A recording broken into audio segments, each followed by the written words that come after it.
No banners flew above the blackened towers and ruined keeps of Harrenhal when Prince Daemon descended from the sky to claim the castle for his own.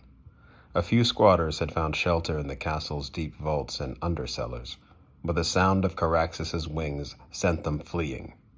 When the last of them was gone, Daemon Targaryen walked the cavernous halls of Harren's seat alone, with no companion but his dragon. Each night at dusk he slashed the heart tree in the godswood to mark the passing of another day.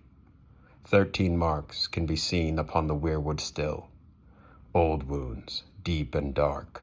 Yet the lords who ruled Harrenhal since Daemon's day say they bleed afresh every spring. On the 14th day of the prince's vigil, a shadow swept over the castle, blacker than any passing cloud. All the birds in the godswood took to the air in fright, and a hot wind whipped the fallen leaves across the yard.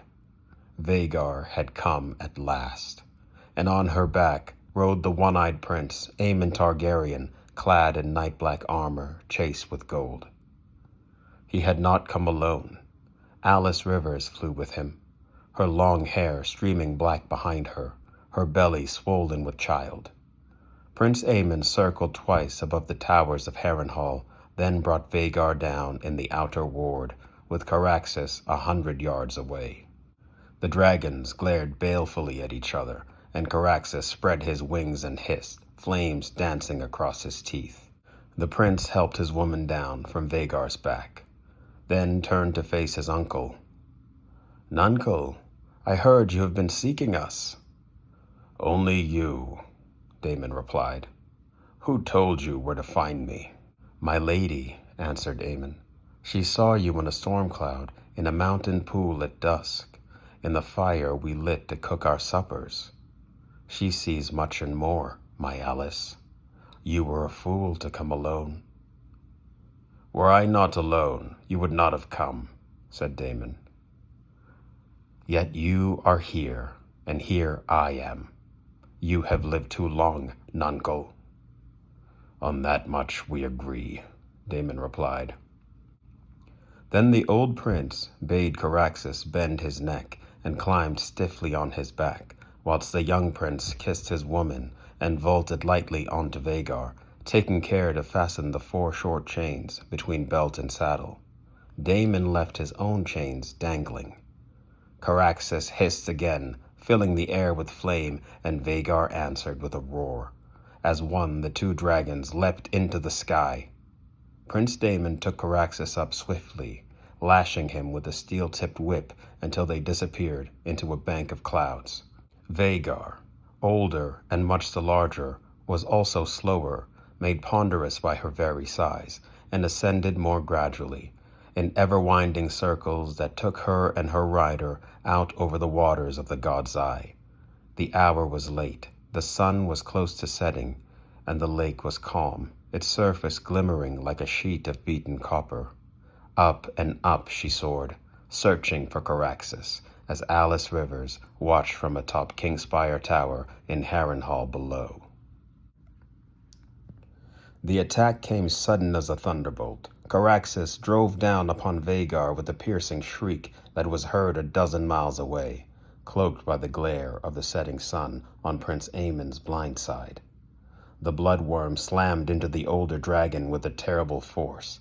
Their roars echoed across the God's Eye as the 2 grappled and tore at one another, dark against the blood-red sky.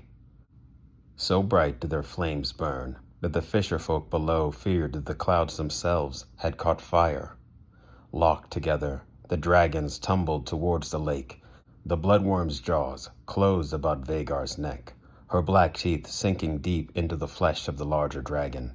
Even as Vhagar's claws raked his belly open and Vhagar's own teeth ripped away a wing, Caraxus bit deeper, worrying at the wound as the lake rushed up below them with a terrible speed. And it was then, the tales tell us, that Prince Daemon Targaryen swung a leg over his saddle and leapt from one dragon to another. In his hand was Dark Sister, the sword of Queen Visenya. As Aemond One-Eye looked up in terror, fumbling with the chains that bound him to his saddle, Daemon ripped off his nephew's helm and drove the sword down into his blind eye so hard that the point came out the back of the young prince's throat. Half a heartbeat later, the dragon struck the lake, sending up a gout of water that was said to have been as tall as Kingspire Tower. Neither man nor dragon could have survived such an impact, the fisher folk who saw it said. Nor did they. Caraxes lived long enough to crawl back onto land, gutted, with one wing torn from his body and the waters of the lake smoking about him. The bloodworm found the strength to drag himself onto the lakeshore, expiring beneath the walls of Harrenhal. Vhagar's carcass plunged to the lake floor, the hot blood from the gaping wound in her neck bringing the water to a boil over her last resting place. When she was found some years later, after the end of the Dance of the Dragons, Prince Aemond's armored bones remained chained to her saddle, with Dark Sister thrust hilt deep through his eye socket.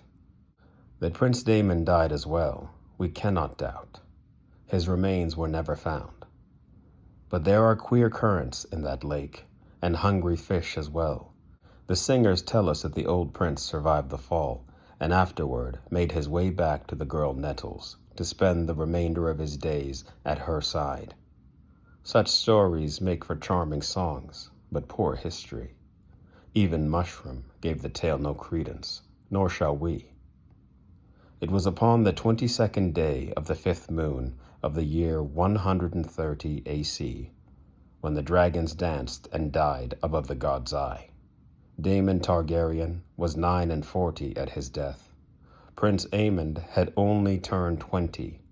Vhagar, the greatest of the Targaryen dragons since the passing of Balerion the Black Dread, had counted 181 years upon the earth. Thus passed the last living creature from the days of Aegon's conquest, as dusk and darkness swallowed Blackharren's accursed seat. Yet so few were on hand to bear witness that it would be some time before word of Prince Daemon's last battle became widely known.